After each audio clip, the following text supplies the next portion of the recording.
កើតដដែលកន្លែងដដែលហើយមួយខែហ្នឹងអាចកើតម្ដងទៅ2ដងហ្នឹងណាអាហ្នឹងគឺជាសញ្ញាប្រាប់ថាអ្នកទាំងអស់គ្នាកំពុងតែមានមុនអរម៉ូន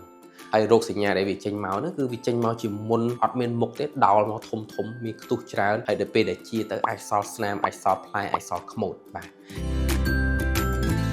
អ្នកដែលឡើងមុនកន្លែងដដែលជាពិសេសគឺនៅផ្នែកផ្ទៀមហើយនឹងចកាផ្នែកហៅថា1/3ផ្នែកខាងក្រោមហ្នឹងកើតដដែលកន្លែងដដែលហើយមួយខែហ្នឹងអាចកើតម្ដងទៅ2ដងហ្នឹងណាអាហ្នឹងគឺជាសញ្ញាប្រាប់ថាអ្នកទាំងអស់គ្នាកំពុងតែមានមុនអរម៉ូន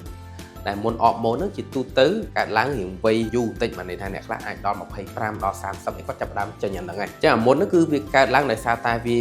បាត់លំនឹងរវាងអរម៉ូនភេទប្រុសនិងអរម៉ូនភេទស្រីដែលនៅក្នុងខ្លួនរបស់យើងហ្នឹងអញ្ចឹងនៅពេលដែលគាត់ចិត្តមករដូវហ្នឹង